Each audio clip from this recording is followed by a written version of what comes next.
યત્સંકલ્પા તપતિ તપનો વાતિ વાત સમિંદે વહ નિર્ધતે ધરનિરુદદે લંઘતે નૈવ વેલા સોયં શ્રીમાન નિખિલ જગતા અંતરાત્માવતીર્ણો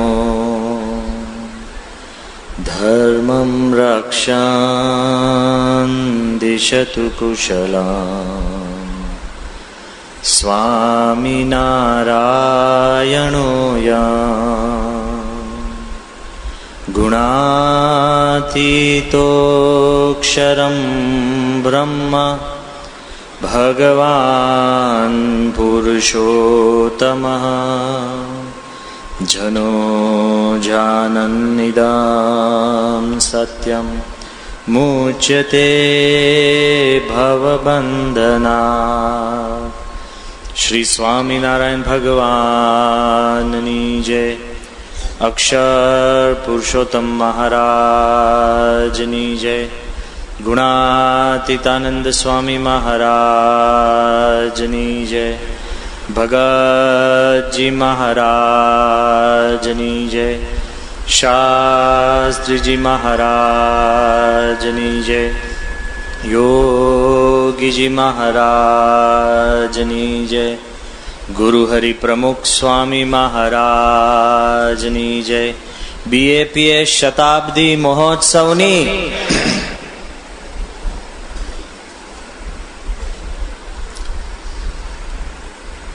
છેલ્લા 2 દિવસથી BAPS સ્વામિનારાયણ સંસ્થાનો જે આપણે 100 વર્ષનો જે સંક્ષિપ્ત ઇતિહાસ,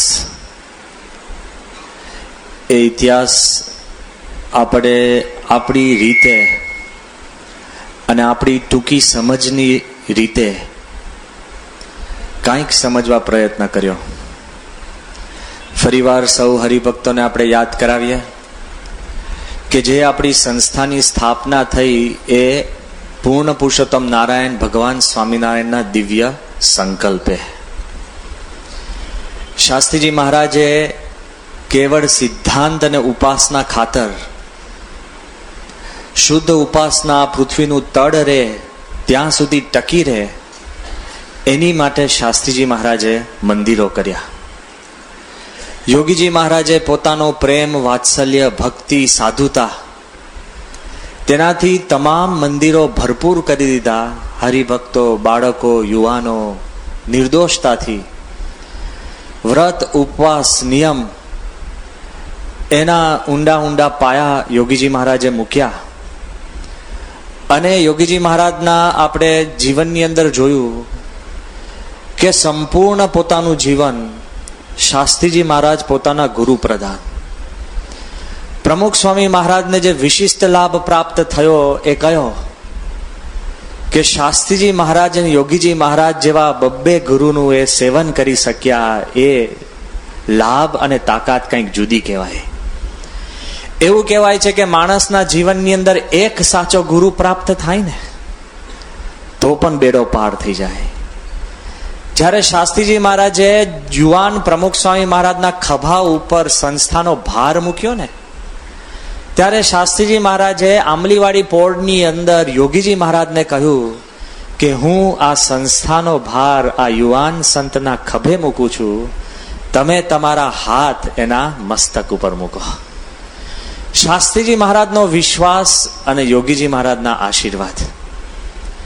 ત્યારે આપણને ખબર પડે કે પ્રમુખ સ્વામી મહારાજમાં જે દિવ્યતા છે, જે ઐશ્વર્ય છે, જે શક્તિ છે, જે કાર્ય શક્તિ છે, એ 2 ગુરુનું જે યથાર્થ પૂર્ણપણે જે સેવન કર્યું હોય ને તો એ શક્તિ ખીલે છે.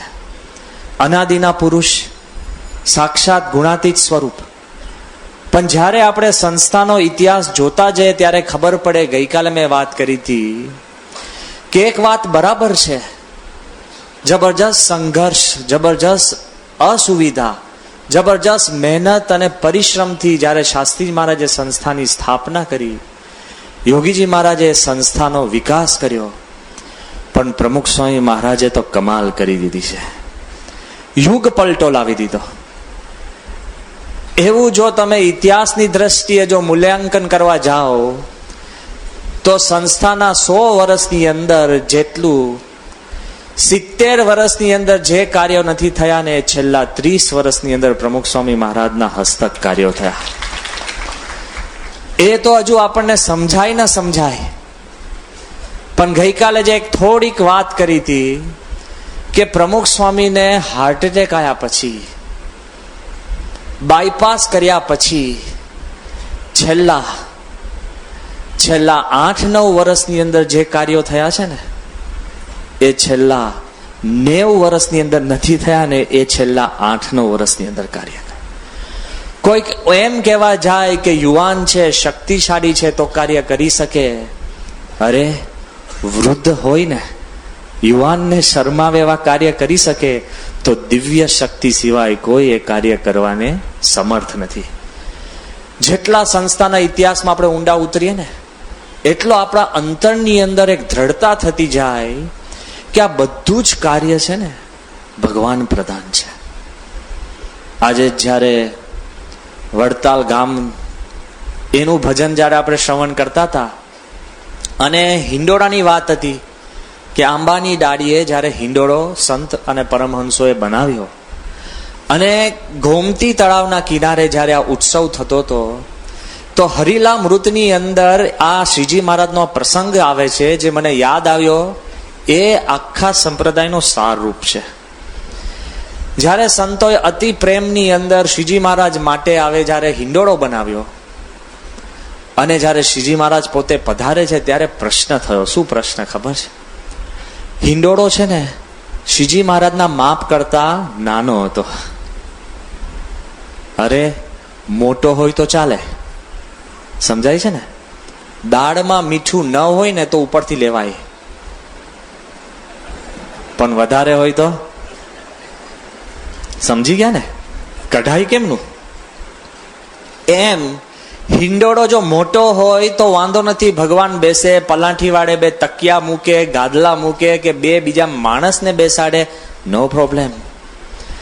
પણ ઉત્સાહ ને ભાવમાં ને ભક્તિમાં લોકો શ્રીજી મહારાજની સાઈઝ ભૂલીને હિંડોળો બહુ નાનો બની ગયો.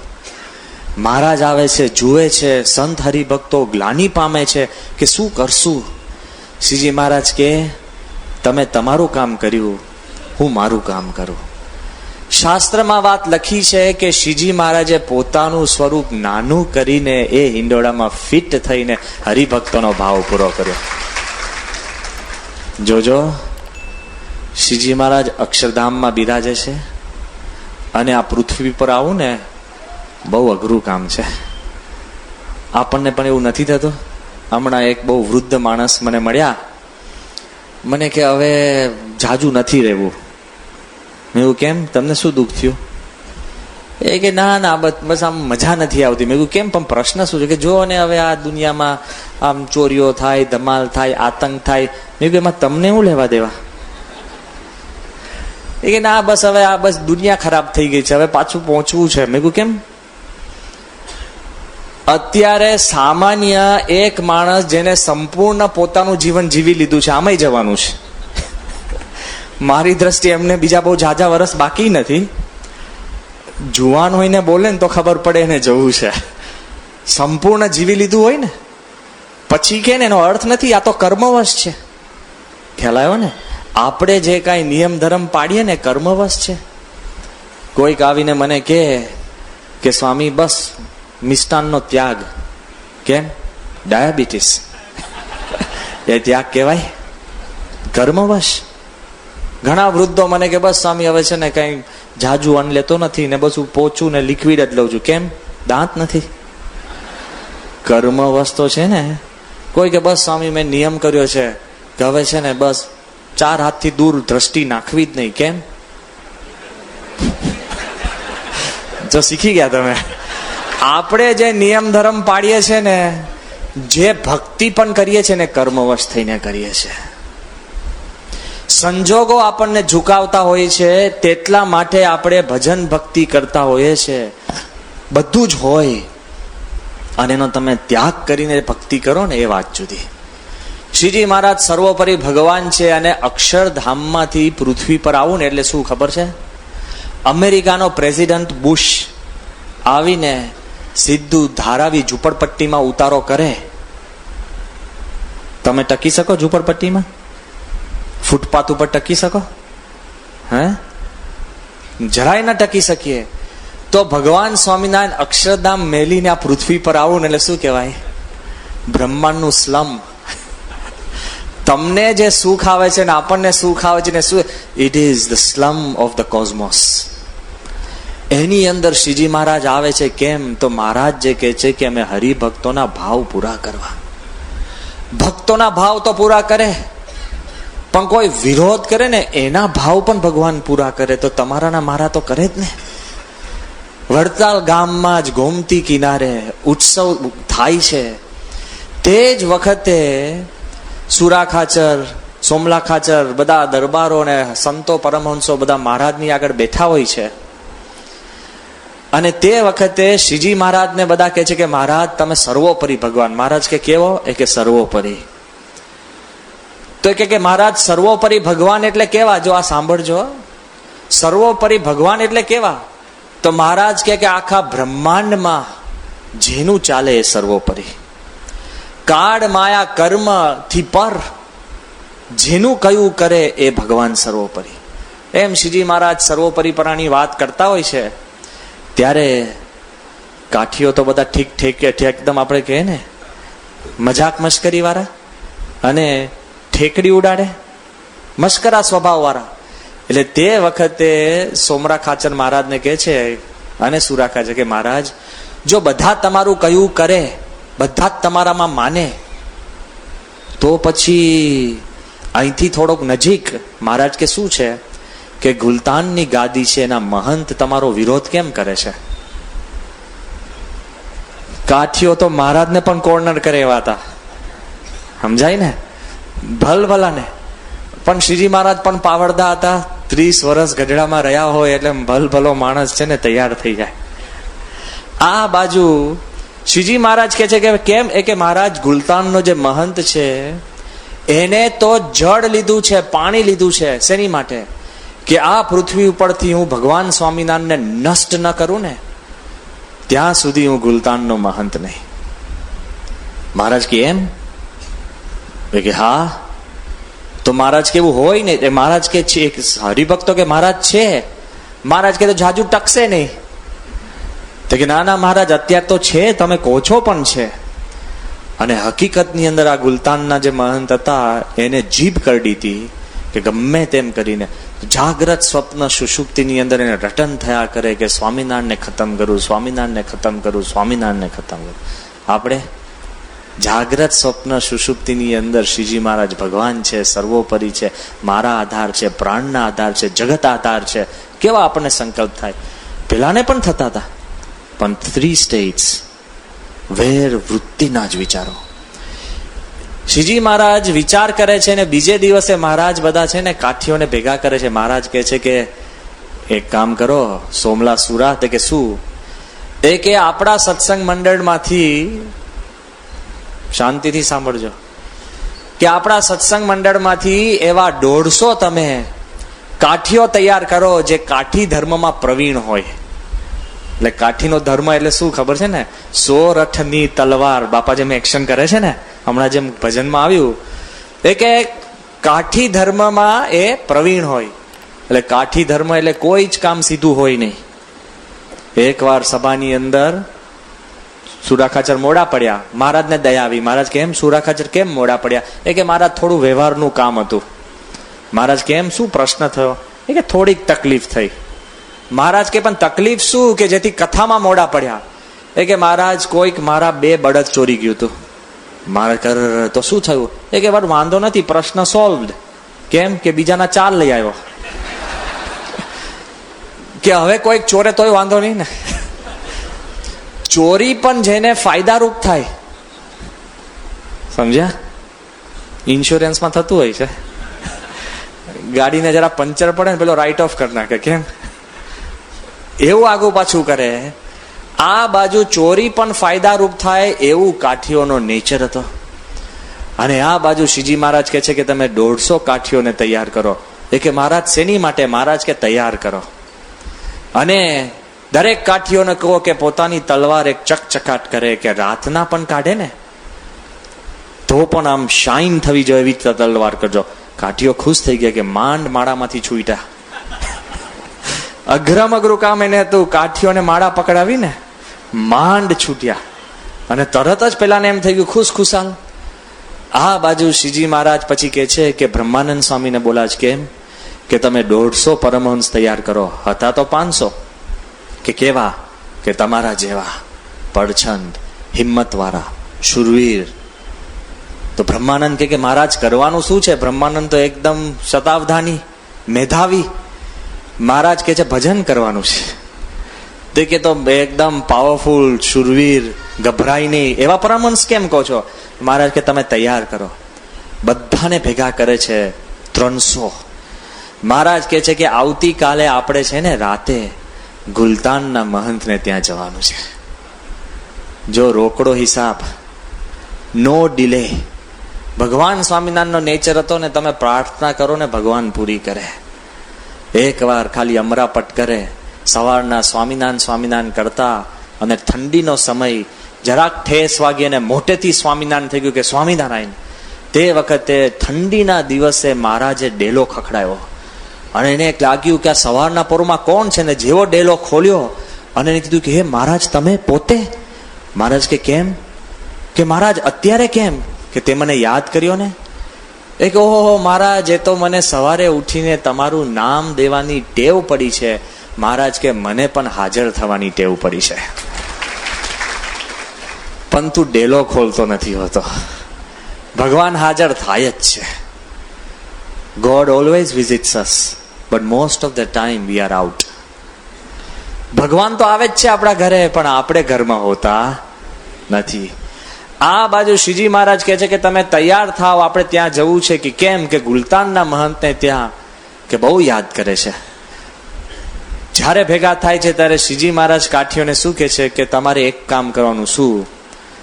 કે ત્યાં જઈએ ને તલવારને તમારે ચકચકાટ કરવાની, પણ તલવાર ઉપાડવાની નહીં. પેલો કે મારી નાખ્યા. કરવાનું શું? ચકચકાટ કરવાની. આખી દિવસ તમે ગાડીને ધો કરો, પણ ગાડીને ચલાવવાની નહીં. હા, રસોઈયા હોય રોજ વાનગી બનાવે પણ જમવાની નહીં. ડેન્જર થઈ જાય કે નહીં? બેંકમાં ધન તમે ભેગું કરો પણ વાપરવાનું નહીં. જો ટેન્શન થયું કે નહીં? આપણને ખબર છે કે પ્રમુખ સ્વામી મહારાજ પાસે તમામ ઐશ્વર્ય છે, પણ ઐશ્વર્ય વાપરવાનું નહીં. બહુ કફોડી પરિસ્થિતિ થાય. કરી શકો છતાં પણ ન કરો. બહુ જ અઘરું છે. સમર્થકા જરણા. આ બાજુ પરમહંસોને શું કે છે મહારાજ કે તમારામાં પરમહંસ જે હોય એને એક નિયમ. શું? તમે મારી કંઠી પહેરી છે, મારી માળા રાખો છો, પણ તમારે નામ છે ને રામ અને કૃષ્ણનું રટન કરવાનું. આપણે જ્યાં જઈએ ત્યાં સ્વામિનારાયણ બોલવાનું નહીં. એમાં 2-5 પરમહંસો ગભરાઈ ગયા. મહારાજ કે કેમ હલો છો? એ કે અમે જાગ્રતમાં તો નહીં બોલીએ, પણ સ્વપ્નમાં બોલાઈ જાય તો શું? મહારાજ કે તો કેન્સલ, તમે બારે.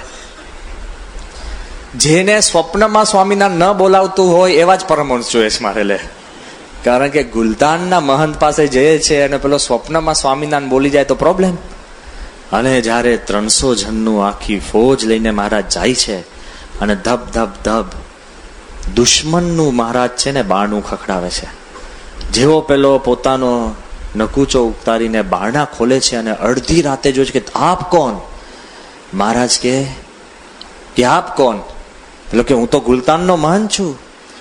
તો મહારાજ કે હું તો ઉત્તર હિન્દુસ્તાનથી ચાલતો આવું છું. એ કે એમ? કેમ તમારે ગુજરાત આવવાનો થયો? એ કે मैंने सुना है कि गुजरात में कोक स्वामीनारायण नाम के ढोंगी महाराज आया है, उनको खत्म करने के लिए मैं आया हूं. પેલે કહો ઓહો તો આવો, મારા 4 દરવાજા ખુલ્લા, અંદર આવો. પણ એ કે છે કે પણ એક વાત કે જોજો સ્વામિનારાયણ કઈક સાદો નથી કે તું એકલો એને પતાવી શકે. સ્વામિનારાયણ બહુ કામન ટુમન વાળો છે, અને તું એકલો કઈ નહીં કરી શકે. મહારાજ કે હું એકલો આવ્યો નથી, કે જો મારી પાસે કોણ છે, સીધા 150 પરમહંસો હાજર થાય છે, રામ કૃષ્ણ રામ કૃષ્ણ રામ કૃષ્ણ કરતા. પેલો મહંત ખુશાલ ને એકદમ આપણે કે અટ્ટહાસ્ય કરે છે, બહુ હસવા લાગે. એ કે આ સાધુ બાવાથી સ્વામિનારાયણ ને કાંઈ નહીં થાય. પેલો કે એમ? તો જુઓ, મહારાજ આમ તાલીઓ વગાડે છે ને ચકચકાટ તલવારથી 150 કાઠીઓ આમ ફટફટ. એ કે હા હવે બરાબર, તમે મારે ઘરે રહો. શ્રીજી મહારાજ એને કહે છે કે ભાઈ અમે ચાલતા ચાલતા ક્યાંથી આવ્યા છે? ઉત્તર હિન્દુસ્તાનથી. અને લોકો અમે કહે છે કે સ્વામિનારાયણને ખતમ કરો. એ કે એમ નહીં થાય, કે હું વર્ષોથી મહેનત કરું છું પણ મારો પત્તો પડ્યો નથી. તો કે કરવું શું? એ કે તમે મારે ત્યાં રહો. કેમ? કે ભૂખ્યા છો? એ કે છીએ. કે તમે 300 રહો અને મારે ત્યાં તમે રહો, અને પેલા તાજા માજા થાવ, પછી સ્વામિનારાયણ પાસે જાઓ. મહારાજ કે વાંધો નહીં પરમહંસો, જોડીઓ લટકાવો. અને કાઠીઓને કીધું કે ઘોડીઓ બાંધો. અને ત્યાં ગાડી જયારે સંતો અને કાઠીઓ રહે છે, મહારાજ કે આ ઉત્તર હિન્દુસ્તાન થી આવ્યા છે, બધા જમશે જાજો. કે ચિંતા ના કરો, તમે સ્વામિનારાયણને ખતમ કરવા આવ્યા છે ને, રસોઈ મારા તરફથી. પહેલે દિવસે દૂધપાક અને માલપુઆ. મહારાજ કે હરે જમો. બીજે દિવસે સાટા જલેબી. મહારાજ કે હરે જમો. ત્રીજે દિવસે ગુલાબ જાંબુ. ચોથે દિવસે શ્રીખંડ. પાંચમે દિવસે મહેસૂબ. ચાલતું જાય ને રોજ આખો દિવસ ગુલતાનનો મહંત છે ને સ્વામિનારાયણ જોડે બેસીને ચર્ચા કરે. શું ખબર છે સ્ટ્રેટેજી? કે કેમના સ્વામિનારાયણને પાડવા. એ કે ધ્યાન રાખજો, આમ કરશે, સમાધિ કરાવશે, આમ કરશે, આંખમાં આંખ પહેરવી નહીં, આ તે, જરા એનું નામ સાંભળવું નહીં, સાંભળે તે દેખાયા કરે છે. અને જૂની બધી વાતો બધી ભેગી કર. રોજ શ્રીજી મહારાજ છે ને એની જોડે ભેગા કરીને રાતે સ્ટ્રેટેજી ઘડે. એ કે જો સ્વામિનારાયણ આમ છે ને, પણ મને ખબર છે એની પાસે આવી એક ઘોડી છે. એ કે તને બહુ ખબર છે? એ કે હું મારો અભ્યાસ ફૂલ રિસર્ચ કરીને આવ્યો છું. એ કે આમ છે તો આમ કરશું, આમ છે તો આમ કરશું, આમ છે તો આમ કરશું. એમ થોડોક ચમત્કાર પણ મહારાજે દેખાડ્યો. એ કે તું બરાબર છે. 7 દિવસ જમ્યા ને પછી મહારાજ પરમહંસોને કહે છે કે હવે ઘણું થયું. અને 7 દિવસ સ્વામિનારાયણને સખત પેટ ભરીને ખુદ ભગવાન સ્વામિનારાયણે ગાળો દીધી. પેલો ખુશ થાય, રાજી થાય. મહારાજે કીધું કે રાતના પરમહંસો તમે નીકળી જજો. અને મહારાજ કહે છે કે કાઠીઓ તમે રહેજો, પણ યાદ રાખજો મેં તમને જે નિયમ આપ્યો છે કે તલવાર ઉગામવાની નહીં. વાંધો નહીં. રાતના મહારાજ કહે છે પેલા મહંતને કે હવે હું જાઉં. એ કે જાઓ. એ કે શું કરશો? તો કે બધું જ મને ખ્યાલ છે, તે મને પાઠ ભણાવ્યા છે, પ્રમાણે હું કામ કરીશ, કોઈ વાંધો નથી. ધીરે રહીને નીકળતા હોય છે ત્યારે શ્રીજી મહારાજ એને કહે છે કે જેને જેને મને મોકલ્યો, જે ઈશ્વરથી, જે બધા મોટા મહંત, એના બધાના ગુરુઓ અને દેવોને આપણે યાદ કરી દઈએ ને પછી આપણે નીકળીએ. પેલો કે બરાબર છે. એટલે પહેલી બધી જય શરૂ કરી. રામ કૃષ્ણ સનાતન દેવ, નાની મોટા દેવ દેવતાઓની જય બોલાવતા ગયા. જે ઉત્તર હિન્દુસ્તાનમાં જેટલા દેવ દેવતા હતા બધાના શ્રીજી મહારાજ જય બોલાવતા ગયા. એકદમ વચમાં શ્રીજી મહારાજ બોલ્યા કે સ્વામિનારાયણ ભગવાન કી. પેલા બોલ્યો કે જય. પેલો કે ભાઈ શું થઈ ગયું? મહારાજ કે જેને તું મારવા ફરે છે ને એ 7 દિવસથી તારે ત્યાં જમે છે. તું શું મારી શકવાનો તો સ્વામિનારાયણ? પેલાનું મોઢું ખુલ્લું. મહારાજ કે ઘોડી તૈયાર કરો. ને પેલો એટલો બધો ડઘાઈ ગયો કે અરે યાર શું થઈ ગયું, મૂંઝવણમાં ને ડિપ્રેશનમાં જતો રહ્યો. અને શ્રીજી મહારાજ આરામથી એને ત્યાંથી મહારાજ નીકળીને જતા રહ્યા.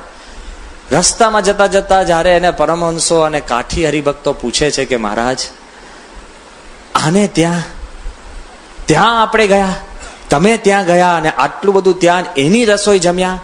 મહારાજ કે મારું વચન છે કે જે મને ભજે તેનું પણ કલ્યાણ કરું, અને જે મને વેર ભાવે ભજે એનું પણ કલ્યાણ કરું. જે વ્યક્તિ મદદ કરે સંસ્થાને એનું પણ કલ્યાણ, અને જે વિરોધ કરે એનું પણ કલ્યાણ.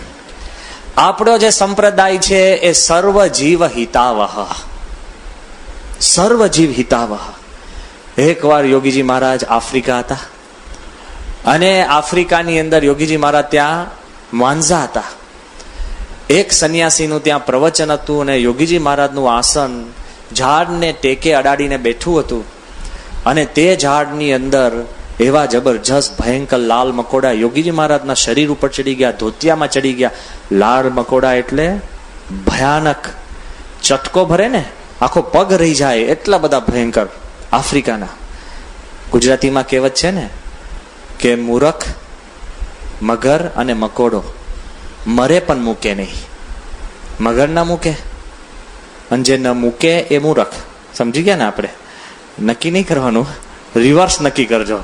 જયારે ઝઘડો થાય અને મુકાય જ નહીં તો શું સમજવાનું? હા, આપણે મૂર્ખની આપણે છે ને, આપણે પેલા મીટર ઉપર પહોંચી ગયા આપણે, જો ન મુકાય તો. આ બાજુ વાત એમ બને છે, યોગીજી મહારાજને જબરજસ્ત મકોડા ચટકી ગયા અને તે વખતે ઈશ્વર સ્વામી જઈ, સેવકોએ જઈ, બધા ધોતિયામાંથી મકોડા કાઢ્યા અને બીજે દિવસે યોગીજી મહારાજ કથામાં વાત કરતા હતા.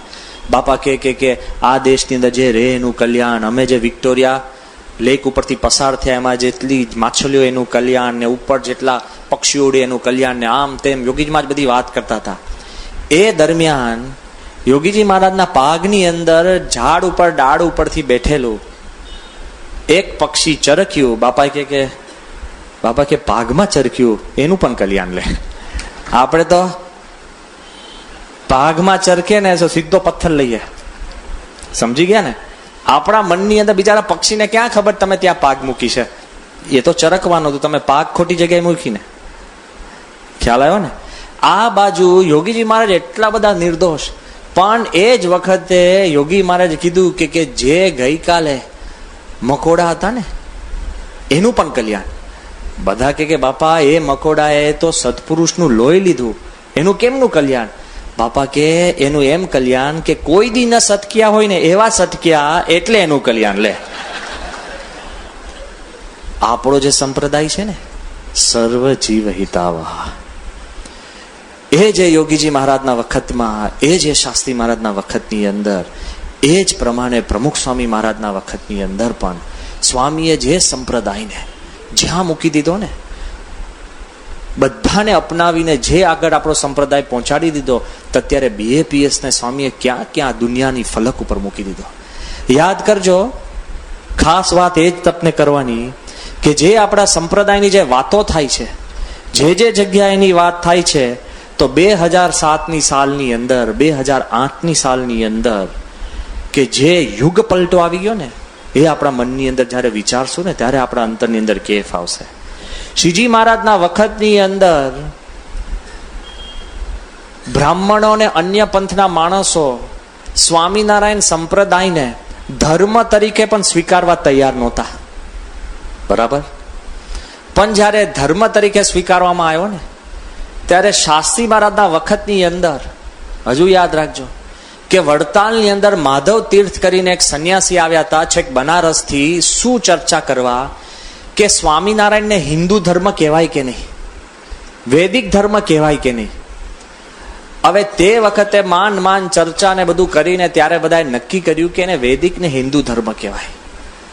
હજુ યાદ કરજો કે શાસ્ત્રી મહારાજ જયારે છૂટા પડ્યા તે વખતે ઈષ્ણવ કોર્ટમાં કેસ કરવામાં આવ્યો હતો જૂના સંપ્રદાય દ્વારા કે અક્ષર પુરુષોત્તમ સંસ્થાને સ્વામિનારાયણ કહેવાય કે નહીં. અત્યારે પ્રમુખ સ્વામી મહારાજના યુગની અંદર દુનિયાના ખૂણે ખૂણે જાઓ અને બધાના મનમાં એમ જ થાય કે પ્રમુખ સ્વામી મહારાજ એ જ સ્વામિનારાયણ સંપ્રદાય. ભેદ રેખા ટળી ગઈ. જે વિરોધ કરતા હતા એના મનમાં પણ એમ થઈ ગયું કે આમાં આપણે ભળવામાં વાંધો. જ્યારે દિલ્હીનું અક્ષરધામ થયું ને તે વખતે આ અમને જે રાજધાનીની જે ટ્રેન છે અમદાવાદથી દિલ્હી જાય છે એના TCOએ આ વાત કરી છે. આ જરાય બનાવટની વાત નથી. એ કે અત્યાર સુધી જે વખતે કોઈ પણ સાધુ સંતોને પૂછો ને તો બધા છૂટું છૂટું કહેતા. કેમ કે તમે સ્વામિનારાયણ કેવા? તો કે આ સ્વામિનારાયણ, આ સ્વામિનારાયણ, આ સ્વામિનારાયણ, જૂના સંપ્રદાયના, નવા આ સંપ્રદાય, એ બધું જુદું જુદું કે. એ કે આ દિલ્હી અક્ષરધામ થયું પછી બધાને ખબર પડી કે એ અક્ષરધામના નામે શું કામ થાય છે કે ટિકિટ ન હોય, જગ્યા ન હોય. અમે કેટલાય જૂના મંદિરના સંતોને પૂછ્યું કે તમે અક્ષરધામ વાળા? હે કે હા અમે અક્ષરધામ વાળા, પૈસા જગ્યા મળે તો સારું લે. ન હોય તે પણ કહેવા માંડે. તો આપણે છીએ એ કેમ ના કહેવું જોઈએ? બી પ્રાઉડ. જેને સંપ્રદાયના આપણે છીએ તો બી પ્રાઉડ ઓફ ઇટ. આપણને અસ્મિતા હોવી જોઈએ. જ્યારે અમૃત મહોત્સવ મુંબઈની અંદર ચાલતો હતો ને થતો હતો તે વખતે ઓલ ઇન્ડિયા મેડિકલ કાઉન્સિલના જે પ્રમુખ ડોક્ટર નરસિંહ રાવ એ પોતે આવ્યા હતા. સ્વામીના દર્શન કરવાની એમને ઘણી તાલાવેલી અને બાપાના દર્શન કરીને તે વખતે એકદમ પ્રેમથી બોલ્યા કે સ્વામી, आपकी जो साउथ में जो मेडिकल कॉलेज बन रही है तो आपका नाम था, आपका नाम लेकर सब आए तो हमने बड़ी खुशी से प्रेम से विश्वास रख के उनको हमने लाइसेंस दे दिया. સ્વામી અમારી સામે જોવા લાગે, બાપા કે આપણી સાઉથ ઇન્ડિયામાં કોઈ મેડિકલ કોલેજ થતી નથી. મને એમ ચિંતા થઈ કે ખરેખર થતી નથી તો આપણે શું કરશું. અને હું કંઈક બોલું એ પેલા સ્વામીએ મને શાંત કર્યો. પછી આપણને ખબર પડી કે અમુક લોકો ભાવનાવાળા હશે, પણ એ જ્યારે આ લોકો પાસે ગયા અને કીધું કે ભાઈ અમે તો BAPS સંસ્થાના અનુયાયીઓ છે, અમે સારા છે, તો અમને મેડિકલ કોલેજ માટે પરવાનગી આપો. નથી એ કે છે તો એ સારા થઈ જતા હોય, આપણે છીએ તો કહેવામાં શું વાંધો છે? વિચાર કરજો, સ્વામીના મનની અંદર જે ભાવના છે કેટલી દૂર.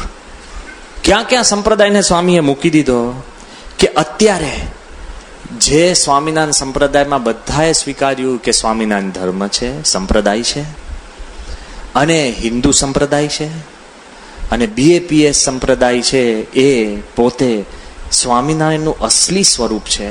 એ બધાના અંતરમાં એક પ્રતીતિ આવી ગઈ, સત્સંગી, બિન સત્સંગી ને ગુણભાવી. એ તો હજુ બરાબર. જ્યારે 2000ની સાલની અંદર યુનાઇટેડ નેશને પ્રથમવાર એના ઇતિહાસની અંદર ધર્મનો કોન્ફરન્સ કર્યો. યુદ્ધ માટે, શાંતિ માટેના કોન્ફરન્સ થાય, ઇકોનોમિક ડેવલપમેન્ટ માટે થાય, એજ્યુકેશન માટે થાય, હેલ્થ માટે થાય, ધર્મ માટે હજુ એક પણ કોન્ફરન્સ થયો નહોતો. પ્રથમવાર અમેરિકાના દેશની અંદર 2000 ધાર્મિક વડાઓ દુનિયાના તમામ ધર્મોમાંથી લાવીને એ લોકોએ જ્યારે કોન્ફરન્સ નક્કી કર્યો, તે વખતે એનું ઇનોગ્રલ સેશન એટલે ઉદ્ઘાટનનો જે પર્વ હોય ને, તેમાં મુસ્લિમ ધર્મમાંથી એક જ વ્યક્તિ બોલે, ક્રિશ્ચિયન ધર્મમાંથી એક જ વેટિકનમાંથી કોઈક બોલે, તેની અંદર બુદ્ધ ધર્મમાંથી એક જ બોલે, તેની અંદર યહૂદીમાંથી એક જ બોલે. એવી રીતના ઉદ્ઘાટન સમારંભની અંદર જે 1-1.5 કલાકનો સમારંભ હતો, 5-5 મિનિટ એક વ્યક્તિને બોલવાનું હતું. ત્યારે તમને જાણીને આનંદ થશે કે યુનાઇટેડ નેશનના કોન્ફરન્સની અંદર તમામ હિન્દુ ધર્મ વતી પ્રમુખ સ્વામી મહારાજને લોકોએ વિનંતી કરી કે તમે એને રજૂઆત કરો. યાદ કરો, એક સમય ચર્ચા થતી હતી કે સ્વામિનારાયણ સંપ્રદાયને હિન્દુ કહેવાય કે નહીં. અને આજે પ્રમુખ સ્વામીના યુગની અંદર પ્રમુખ સ્વામી મહારાજનો ચહેરો એ સમગ્ર હિન્દુ ધર્મનું પ્રતીક બની ગયો છે. દુનિયાના ખેડે છેડે હમણાં જ ઇન્ટરનેટ ઉપર કોકે લેખ લખ્યો છે. એ લેખ કંઈક જુદો જ છે, તૃતીયમ છે. અને એ લેખ એના માટે છે કે ઇન્ડિયા કેમ વિકાસ પામતું નથી. આ એક અબજના લોકો છે કે કેમ આપણને ચાઇનાની અંદર ગોલ્ડ મેડલો મળતા નથી. અને જ્યારે આટલી બધી દેશની અંદર શક્તિઓ, યુવાધન હોય, વિચારશીલ પુરુષો હોય, તો પણ કેમ આપણો પ્રભાવ પડતો નથી. અને ઇકોનોમિક રીતે, શક્તિને લીધે, વિચારની લીધે, ઇન્ફ્રાસ્ટ્રક્ચરની લીધે, અને એમાં ધીરે ધીરે એને વાત લખી ઓલિમ્પિક્સમાં પણ કેમ આપણે કંગાલ હાલતમાં ફરીએ છીએ, એવું બધું આખો લેખ લખ્યો છે. એ લેખની અંદર લેખક વચમાં એને 2 વાક્યો લખ્યા છે અંગ્રેજીની અંદર, એ હું તમારી આગળ કહું છું. આ 5 દિવસ પહેલાનો લેખ છે. એ કે મને એમ લાગે છે કે ચાઇના ઉપર કે દુનિયામાં આપણે જો ચાઇનાની અંદર અત્યારે પ્રભાવ ઊભો કરવો હોય ને, તો એક વાત આપણે કરીએ. શું કે અત્યારે આપણે સ્પોર્ટ્સમાં કે કશાની અંદર આપણે કોઈ માણસો કે ઇકોનોમિક રીતે કોઈ માણસો મૂકવાની જરૂર નથી. કે મને લાગે છે આપણે શ્રી રવિશંકર, માતા અમૃતાનંદ અને પ્રમુખ સ્વામી જેવા સંતોને ચાઇના મોકલીશું ને તો આપણે કંઈક જીતીને આવીશું. કે એટલીસ્ટ ધર્મને માટે ભાવના થઈને આવશે. એ સિવાય દુનિયાની અંદર આપણે કોઈ રીતે પ્રભાવ પાડી શકીએ એમ છે. જો ધર્મનો પ્રભાવ છે, સંસ્કૃતિનો પ્રભાવ છે, એ પ્રભાવના અત્યારે પ્રતીક રૂપ પ્રમુખ સ્વામી મહારાજ અને BAPS સંસ્થા થઈ ગઈ છે. એ તો હજુ બરાબર. જ્યારે રેમન વિલિયમ્સે હિન્દુ ધર્મ પર પુસ્તક લખવાની શરૂઆત કરી ત્યારે એમણે બહુ જ વિચારીને એવું લખ્યું, ન્યૂ ફેસ ઓફ હિન્દુઇઝમ, એટલે BAPS સ્વામિનારાયણ સંસ્થા. પણ હમણાં જ ગઈ સાલ જેક્સનવિલની અંદર પ્રમુખ સ્વામીની હાજરીની અંદર 10,000 યુવા યુવતીઓની શિબિર થઈ. બધા જ ભણેલા ગણેલા, કોઈ વકીલો, કોઈ ડોક્ટરો, કોઈ એકાઉન્ટન્ટ, કોઈ કંપની સેક્રેટરી, કોઈ નાની મોટી ફેક્ટરી અને આના આગળ ચડતા CEO, એવા 10,000 યુવાનો જ્યારે સ્વામીની હાજરીમાં ભેગા થયા ને, ત્યારે એક સંસ્થા અમેરિકામાં છે, HAF, હિન્દુ અમેરિકન ફાઉન્ડેશન. એ સંસ્થા હિન્દુ ધર્મના હિત માટે એ આગળ લડતી હોય છે. એ સંસ્થાના યુવાનો જ્યારે આ કન્વેન્શનની અંદર આવ્યા ને, જે તમામ અમેરિકાના રહેતા હિન્દુઓનું હિત રક્ષણ કરતી હોય છે સંસ્થા, એના સ્થાપકોએ શું કહ્યું ખબર છે? કે આ પહેલી વાર મેં આવું એકદમ સુદ્રઢ હિન્દુઓના, પ્રેક્ટિસિંગ હિન્દુઓ, એનું આવું સંમેલન જોયું. તો મને અત્યારે એવું લાગે છે કે BAPS સંસ્થા એ ન્યૂ ફેસ ઓફ હિન્દુઇઝમ નથી, it is the real face of Hinduism. 80% જે હિન્દુ ધર્મ પડાતો હોય છે એ પ્રમુખ સ્વામી મહારાજની નિશ્રાની અંદર લોકો ધર્મ પાડે છે. ખાલી કહેવાતા નહીં, બિલોંગર્સ નહીં, પણ બિલીવર્સ. જો એ તમે અંતરની અંદર રાખશો તો કોઈ દિવસ વાંધો નહીં આવે. પણ પ્રમુખ સ્વામી મહારાજે તો એનાથી પણ પર સંપ્રદાયને મૂકી દીધો. આપણે વારંવાર કહીએ છીએ કે પ્રમુખ સ્વામી BAPS સંસ્થાના છે, પણ જે સત્સંગી નથી ને, એ તો એમ કે છે કે પ્રમુખ સ્વામી તો અમારા છે. સંપ્રદાય અને ધર્મના કેટેગરીનાથી પણ પર સ્વામીએ સંપ્રદાયને મૂક્યો. પ્રમુખ સ્વામી એ કંઈક પર તત્વ છે. એટલા પવિત્ર સંત છે. એ ખબર પડશે કે ગયા વખતે અમારે મિડલ ઈસ્ટની અંદર જ્યારે જવાનું થયું તો ત્યાં ડોક્ટર ફૈઝલ જીરા કરીને છે, એ પોતે શિયા મુસલમાન, પ્રોફેટ મોહમ્મદના વંશાવલીની અંદર પોતે આવે છે, અને પોતે આખા બહરેઇનની અંદર સારામાં સારું જે હોસ્પિટલ છે, ઇન્ટરનેશનલ હોસ્પિટલ, એના પોતે ચેરમેન, સ્થાપક અને માલિક છે. આ ડોક્ટર જીરાએ અમને વિનંતી કરી કે તમે અમારી હોસ્પિટલમાં આવીને પ્રવચન કરો. અમે કીધું કે ચાલો જઈએ. અને પ્રવચન કરવા અમે ગયા ને, લગભગ 200 જેટલા ડોક્ટરો બેઠા હતા. ધીરે રહીને આવીને મને આપણા હરિભક્તોએ કીધું કે સ્વામી, હું તમને એક વાત કરું, તમે પ્રવચન શરૂ કરો એ પહેલા. મેં કીધું શું? કે આ જે 200 ડોક્ટરો બેઠા છે ને, એમાં 190 ડોક્ટરો છે ને ચુસ્તપણે, રૂઢિચુસ્ત શિયા મુસલમાન છે. મેં કીધું પતી ગયું. એ કે સ્વામી, જરા પણ મૂર્તિની વાત ના કરતા, એકદમ સાવચેતીથી વાત કરજો, સામાન્ય મૂલ્યની સારી વાત, સારા થવું એવી વાત કરજો, ધર્મ અને શાસ્ત્રની બહુ વાત ના કરતા. આપણે અક્ષરધામની કદાચ થોડીક વાત કરીએ પણ બહુ ઝાજી વાત ના કરતા. હરિભક્ત બધા ન કરતા એટલું બધું થયું, પછી કરવાનું શું? સમજી ગયા ને? કોઈક સ્વામિનારાયણનો સત્સંગી થાય ને, એ શું કે ખબર? સ્વામી, અહીંયા મેક્સિમમ લિસ્ટ તો ન કરવાનું છે.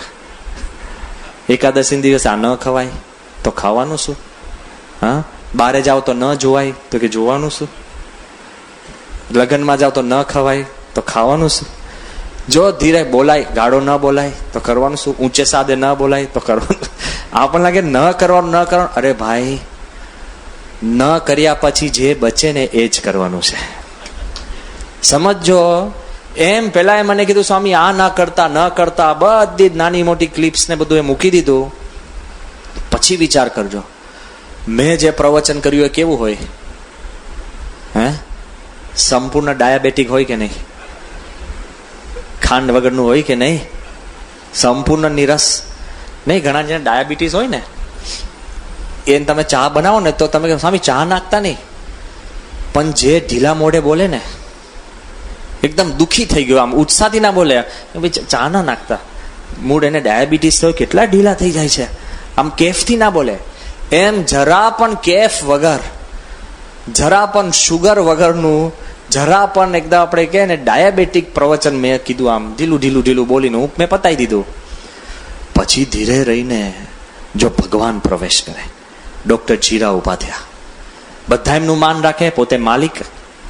અને ડોક્ટર જીરાએ વાત શરૂ કરી કે you all must be wondering કે what are these saffron clad sadhus doing here. કે તમને બધાને ચિંતા ને વિચાર આવતો હશે કે આ બધા ભગવાધારી સાધુઓ હોસ્પિટલમાં કેમ આવ્યા. તેને એક વાત કરી કે they have come on my invitation because I love them. કે મારા આમંત્રણે કરીને આવ્યા છે કારણ કે હું એમને ચાહું છું. હવે જેટલી ખાંડ મેં નથી નાખી ને આ ઉમેરવા લાગ્યા કે હું એમને કેમ ચાહું છું, બીકોઝ આઈ લવ પ્રમુખ સ્વામી. કે હું પ્રમુખ સ્વામીને ચાહું છું એટલે હું આ બધા સંતોને ચાહું છું. હવે વિચાર કરજો, આ ડોક્ટર જીરા એ આગળ વાત કરે છે, શું કે છે કે હું ચુસ્ત શિયા મુસલમાન છું અને આપણા મસ્જિદની અંદર આપણા ઇમામો આપણને વારંવાર કહે છે કે જ્યારે કોઈક દિવ્ય પુરુષ મળે ને, કોઈક મોટો મૌલવી કે કોઈક એવો ઇમામ મળે કે જે ભગવાનની અલ્લાહની નજીક છે એ મળે ને, ત્યારે તમે એને જુઓ ત્યારે તમને ખબર પડે કે એની ચારે બાજુ એન્જલ્સ કહેતા કે દેવદૂત ઉડતા ફરતા હોય છે. એન્જલ્સ આર ફ્લાઇંગ અરાઉન્ડ હિમ. કોઈક એવો પવિત્ર પુરુષ મળે કે બરાબર, બધાએ હા પાડી કે છે કે નહીં આપણા ધર્મની અંદર, તે કે હા. પણ કે અત્યાર સુધી મેં કોઈ જગ્યાએ એવા જોયા નથી. પણ જ્યારે 97ની સાલની અંદર એરપોર્ટમાં હું પ્રમુખ સ્વામીને લેવા ગયો ને એ પ્રમુખ સ્વામી જ્યારે એરપોર્ટના લાઉન્જમાંથી બહાર આવતા હતા ત્યારે મેં નજર જોયું કે એમની ચારે બાજુ દેવદૂતો ઉડતા ફરતા હતા. આ ડોક્ટર જીરા બોલું છું. મેં કીધું આ તો ડાયાબેટિક નહીં, આ તો સંપૂર્ણ શુગર, ખાંડ 100% સાકર. ને મને ચિંતા થવા માંડી કે આ બોલે છે શું. પછી એને કીધું કે હું દિલ્હી અક્ષરધામમાં જઈ આવ્યો છું. એટલું પવિત્ર છે, ચમત્કારિક સ્થાન છે. અને મારે તમને એક વાત કરવી છે કે હું એમ માનું છું કે all religions are true paths, કે બધા ધર્મો સાચા માર્ગ છે. કોઈનું ખંડન નથી કરતા, પણ સાંભળજો જો મંડન કઈ રીતે કરે છે. તમે ને હું સત્સંગી હોય ને તોય ન કરી શકીએ. કે I believe that all religions are true. દરેક ધર્મ સાચા છે. They are all paths that lead to God. એ દરેક ધર્મ છે એ માર્ગ છે, ભગવાન સુધી પહોંચાડે છે. પણ I want to tell you, પહેલા હું અંગ્રેજીમાં કહું છું પછી ભાષાંતર કરીશ, કે I want to tell you all religions are true. They are all pathways that lead to God. But from my experience, the widest and the most comfortable path to God is the path shown by Pramukh Swami. કે દરેક માર્ગ સાચા છે, પણ જો દુનિયામાં પોળો માર્ગ હોય અને સૌથી સુખમયમાં સુખમય માર્ગ ભગવાન પાસે પહોંચવાનો હોય ને, તો મારા અનુભવ પ્રમાણે પ્રમુખ સ્વામી ચીંધે છે એ માર્ગ છે. એ વિચાર તો કરો, દરેક ધર્મને સ્વીકારીને સ્વામીનું મંડન કરી દીધું કે નહીં? દરેક ધર્મને સ્વીકારીને શું એ પ્રેમથી બોલતા હોય છે. પછી એને કીધું કે હું તમને તમામ ડોક્ટરોને કહું છું કે તમે જિંદગીની અંદર જેમ મેક્કા જાઓ છો ને, એમ એકવાર તમે અક્ષરધામ જઈ આવજો. અને તમે જો દિલ્હી અક્ષરધામ જવાની હા પાડતા હો ને, તો 7 દિવસની રજા હું આપીશ. ત્યાં આવવા જવાના પ્લેનનું ભાડું હું આપીશ. ત્યાં જ અમારે જે કાંઈ ખર્ચો થાય એનું પણ ભાડું હું આપીશ. પણ ભલા થઈને તમે અક્ષરધામ જઈ આવજો. કેમ કે તમે અક્ષરધામ જશો ને તો તમે સુધરી જશો, તો મારી હોસ્પિટલને ફાયદો થશે, એટલે તમે ત્યાં જઈ આવજો. લે, વિચાર તો કરો કે આપણે એમ કહીએ છીએ કે હિન્દુ ધર્મના પ્રમુખ સ્વામી મહારાજ, પણ પ્રમુખ સ્વામી મહારાજ તો દરેકના છે. ક્યાંથી ક્યાં કેટલો આગળ તમે સંપ્રદાયને તમે જોઈ શકો, તો સ્વામીએ જે સંપ્રદાયનો વિકાસ કર્યો છે ને, એ વિકાસ કંઈક જુદો કર્યો છે. આંબલીવાડી પોળની અંદર જ્યારે શાસ્ત્રીજી મહારાજે ચાદર ઓઢાડી, ત્યારે સાથે સ્વામીને ભેટમાં તો છે ને વાસણ ઉટકવાનું આપ્યું હતું. કે આંબલીવાડી પોળ, બરાબર ને, એ ચમત્કારિક સ્થાન છે. જ્યારે મિસ્ટિક ઇન્ડિયાનું આપણે ફિલ્મ બનાવતા હતા, અને તે વખતે એના મ્યુઝિશિયન જેનું નામ સેમ કાર્ડન, આખી દુનિયાના નામાંકિત મ્યુઝિશિયનમાં એ મ્યુઝિશિયન ગણાય, જેની પોતાની ફી છે ને 3 થી 4 કરોડ રૂપિયા, $500,000 હોય, જેની પોતાની ફી. હા, એવો મ્યુઝિશિયન. આપણું નહીં કે આમ ટૂંગ ટૂંગ વગાડીને જતો રહે ને પછી કે લે 2 તબલા ને મંજીરા લઈને ઉપર, એવું નહીં. હોલીવુડનો મ્યુઝિશિયન, પોતે ચુસ્ત મોર્મોનનો પાદરી પ્રીસ્ટ. આ સેમ કાર્ડન અન્ય ધર્મનો ચુસ્ત મોર્મોનનો પાદરી મ્યુઝિશિયન. પણ જ્યારે પ્રમુખ સ્વામીના યોગમાં આવ્યા ને, અને જ્યારે અમારી જોડે અહીંયા ચર્ચા કરતા હતા, ખાલી સમજવા આવ્યા હતા, તે વખતે એમણે મને કીધું કે તું મને છે ને કોક એવા સારા સ્થાનમાં લઈ જા, કે મારે તમારું એક સ્થાન જોવું છે કે જે સ્થાન મને યાદ રહે.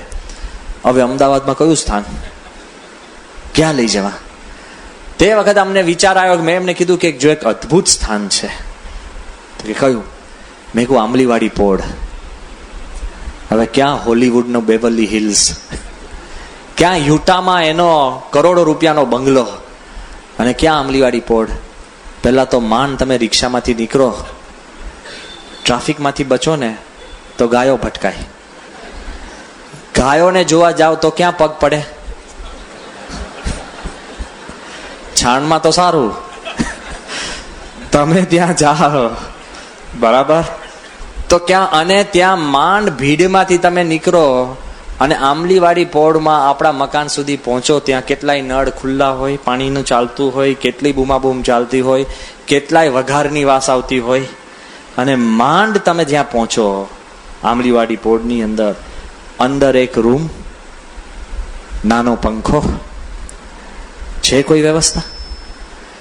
અને અમે લઈને ત્યાં ગયા શ્રીજી સ્વરૂપ સ્વામીને. અમે બે કલાક એ ધ્યાનમાં ઉતરી ગયો, કલાક આંખ બંધ કરીને એ જગ્યા. અને પછી એ જ્યારે સ્વામીને મળવા ગયા ને, ત્યારે એને જોયું કે ક્યાંથી સંસ્થા શરૂ થઈ હતી અને અત્યારે ક્યાં પહોંચી. આપણા બાપ દાદા જો ટાટા બિરલા હોય ને, અને પછી તમે કહો કે હું બીજી ફેક્ટરી કરું છું ને, એ થઈ શકે. પણ આપણા બાપ દાદાના ભાગ્યની અંદર જો માધુપુરા બેંક હોય અને તમે કહો અત્યારે મેં કરોડોનો ધંધો સારો કર્યો, તો તમે શુરવીર કહેવાય. જ્યારે આને જોયું કે પ્રમુખ સ્વામીને વરણી થઈ એક સામાન્ય નાના સ્થાનની અંદર, અને અત્યારે પ્રમુખ સ્વામીએ જે સંપ્રદાયને આખી દુનિયાની ફલક ઉપર મૂકી દીધો છે, તો દિવ્ય શક્તિ સિવાય આ બની જ ન શકે. કોઈ આયોજન વગર પણ તમે આટલા પ્રેમથી મૂકી શકો. આ માણસના અંદર જે સ્પંદન ઉભા થયા હશે, સ્વામી પાસે જઈને એને શું કીધું ખબર છે? કે સ્વામી, હું તો અન્ય ધર્મનો છું, હું પણ પાદરી છું, પણ જો હું મોર્મોન ધર્મની અંદર પાદરી ન બન્યો હોત ને, તો હું તમારા ચરણાવિંદ આગળ હું હિન્દુ ધર્મમાં સાધુ બની જાત. બોલી શકે કોઈ? વિચાર કરજો. બોલી ન શકે.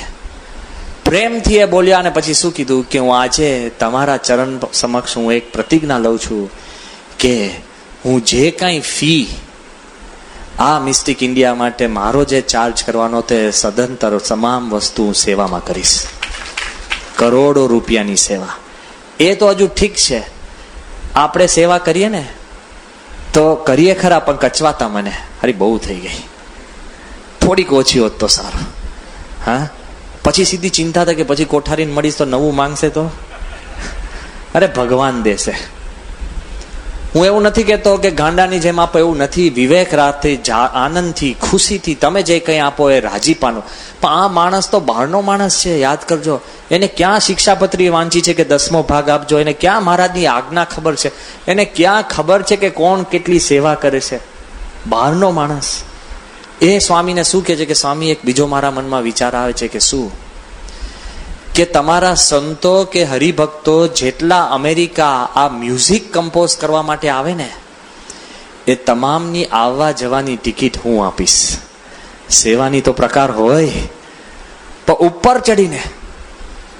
અને એને કીધું કે તમારા યુવકો જે કોઈ અમેરિકામાં રહેવા આવે ને, એ તમામ મારા ઘરે રહે, અને જમવા કરવાનો અને રહેવા કરવાનો પણ ખર્ચો હું આપીશ. એવી રીતે મારે મ્યુઝિક બનાવવું છે, પછી સારું મ્યુઝિક થાય.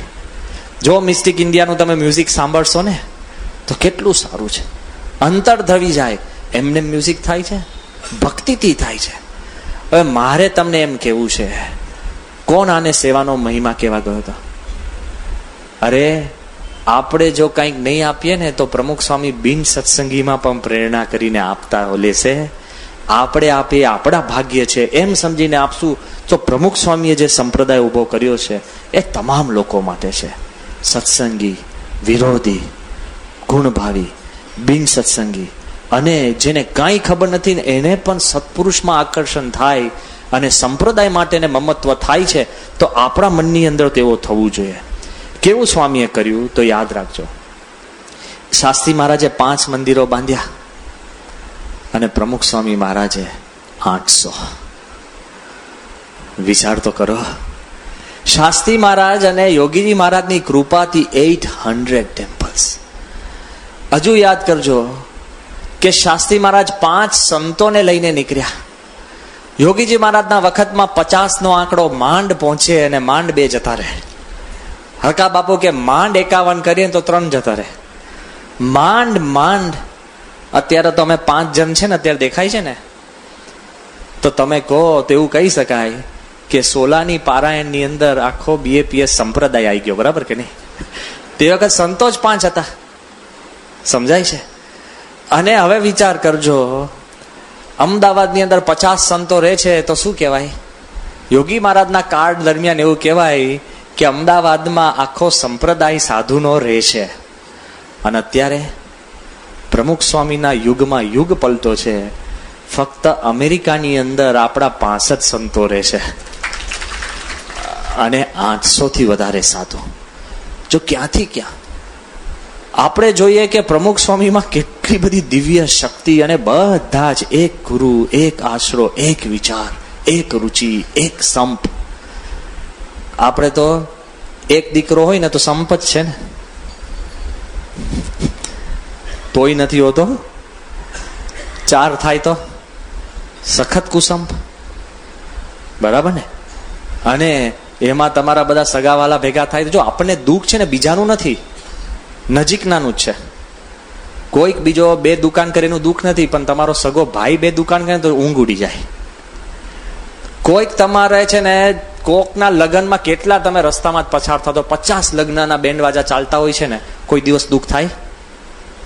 પણ કોઈ ઓળખી તો ના બોલાવે ને તો થાય કે કેમ કે સ્વામી જોવા દો ને, હવે સંસારમાં માલ નથી. લે 50 જણાએ બોલાવ્યો નથી એનું દુઃખ નથી, પણ પેલો મને ઓળખે છે નથી બોલાવતો ને એનું દુઃખ છે. આપણને દુઃખ છે ને નજીકનાનું છે. આપણે શું કહીએ કે આ તો મારા નજીકના છે, સુખ માટે છે, પણ દુઃખ કોણ કરે છે? શાંતિથી ઘરે જઈને વિચારજો, આખી રાત વિચારજો. કોઈ બહારનો માણસ તમને દુઃખી નથી કરી શકતો. નજીકના જ, કાં પત્ની હોય, કાં દીકરા હોય, કાં દીકરી હોય, કાં મા બાપ હોય, કાં કુટુંબી હોય, કાં મિત્ર હોય, એ સિવાયના કોઈ પણ લોકો તમારા દુનિયાની અંદર પ્રવેશ કરી જ શકતા નથી. તો વિચાર કરજો, આ બાજુ પ્રમુખ સ્વામી મહારાજે કેવો સંપ્રદાય, કેટલા સંતો, કેટલા મંદિરો. હજુ આગળ વિચારો કે જે સંપ્રદાયમાંથી આપણે છૂટા પડ્યા, વડતાલમાંથી, એક વાર વડતાલના ટ્રસ્ટીઓ એવું બોલ્યા કે આખા વડતાલ સંપ્રદાયની અંદર જેટલા મંદિરો છે ને એનાથી વધારે ને બમણા મંદિરો પ્રમુખ સ્વામી મહારાજના તો પરદેશમાં છે, ઇન્ડિયામાં શું વાત કરવી. જે સંપ્રદાયમાંથી છૂટા પડ્યા હોય એને પણ એમ થયું કે હવે આપણે પ્રેરણા આ સંપ્રદાયમાંથી લેવી પડે. હજુ આગળ ઊંડા ઉતરજો, ઇતિહાસ અને વર્તમાન, ભૂતકાળ ને વર્તમાનનું કમ્પેરિઝન કરું છું. યોગીજી મહારાજનો પત્ર વિચાર કરો, યાદ કરો કે 8 કડિયાનો પગાર 2 મહિનાથી ચૂકવવામાં આવ્યો નતો. યોગી મહારાજ મૂંઝાતા હતા કે મન મૂંઝાય છે, રોજ ઉઘરાણી થાય છે. ખાલી સિલકમાં અત્યારે 3 આના હતા પણ એ પણ જશે હવે સિલકમાં. બાપા ખાસ ખાલી એક સત્પુરુષ આપ છો, બીજું કાંઈ નથી. એવું યોગી મહારાજ ત્યારે લખતા હતા. અને 8 કડિયાનો પગાર ચૂકવવાના આપણને ફાંફા હતા. અને દિલ્હીનું અક્ષરધામ સ્વામીએ જયારે બનાવ્યું ત્યારે 7000 કારીગરો. વિચાર તો કરો, ક્યાં સંપ્રદાય, કેવા મંદિરો, કેવી રીત.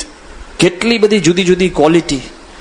હજુ આગળ વિચાર કરજો કે સ્વામીએ જે સંપ્રદાય ચલાવ્યો છે અને જે સારંગપુરની અંદર યોગી બાપા લખતા હતા અને કહેતા હતા કે સારંગપુર ગામમાં કોઈ આપણને છાસ આપે નહીં ને લાઠીદર જઈને છાસ માંગવી પડતી, અત્યારે દર વર્ષે 2.5 થી 3 લાખ રૂપિયાની છાસ આપણું મંદિર સારંગપુર ગામમાં ઘરે ઘરે ફ્રી આપે છે.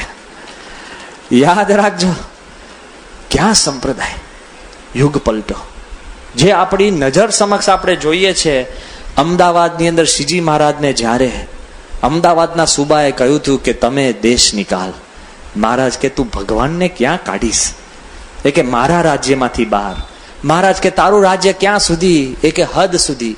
એ કે પણ ક્યાં સુધી? કે જીવીશ ત્યાં સુધી. મહારાજ કહે છે કે તું જીવીશ ક્યાં સુધી? એ કે જીવું ત્યાં સુધી. એ કે પણ શ્રીજી મહારાજ કહે કે જ્યાં સુધી મારું રાજ હોય.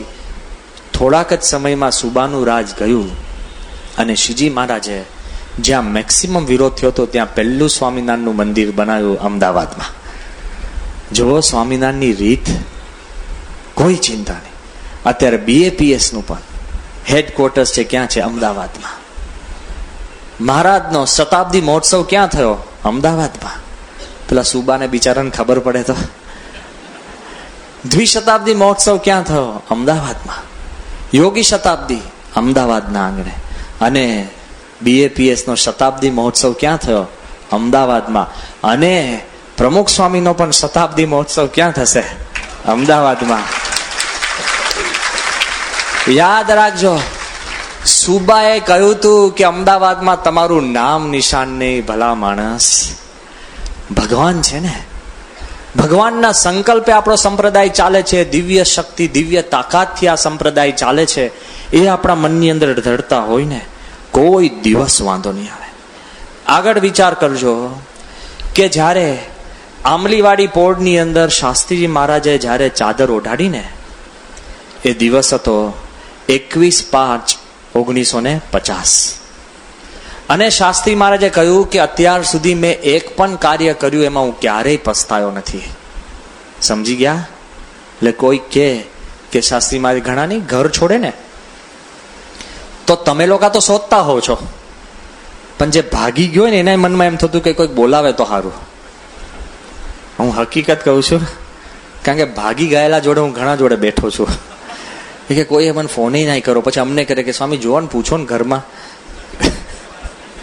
મેં કહું સીધી સાદા રીતે આવી જાઓ, શાંતિથી જે બસ પહોંચતી હોય તો પહોંચ, નીકળ રિક્ષા લઈને પહોંચી જા, નીકળ પગપાળા પહોંચી જા શાંતિથી ઘરે. અને પછી જયારે ભેગા થાય ને ત્યારે બહુ જ રડે કે અમારે તો જવું જ નતું તો ગયો કેમ? આ વિચાર કરજો, જેટલા ભાગી જાય ને, ઘણા હરિભક્તો અમારી પાસે આવે છે કે સ્વામી અમારા આ નીકળી ગયા, ઘરેથી આ ભાગી ગયા. મેં કહું અઠવાડિયું રાહ જુઓ. અઠવાડિયામાં તો કેણ આવી જાય કે અમે ક્યાં છે, કારણ કે પૈસા ખૂટે ને.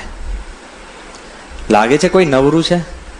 જેટલા મા બાપ પ્રેમથી આપે કે કોઈને આપે, બધો જ કેફ ને વેગ ઉતરી જાય. બરાબર ને? એમ શાસ્ત્રી મહારાજે વડતાલ એવી રીતના નથી છોડ્યું. શાસ્ત્રી મહારાજ કે મેં એક કાર્ય કર્યું છે ને એમાં એક પણ કાર્યમાં હું પસ્તાયો નથી.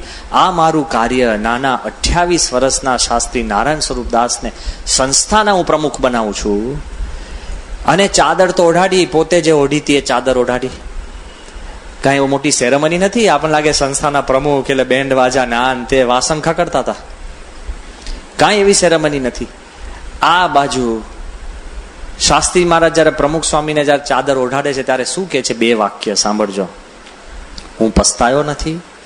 અને યોગીજી મહારાજને કહે છે કે તમે મસ્તક ઉપર હાથ મૂકીને આશીર્વાદ આપો.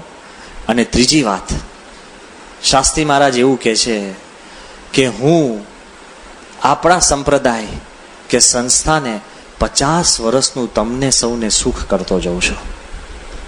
કેટલા આગમચેતી! તમે આના દેહ સામું જોવો છો, હું એના જીવ સામું જોઉં છું.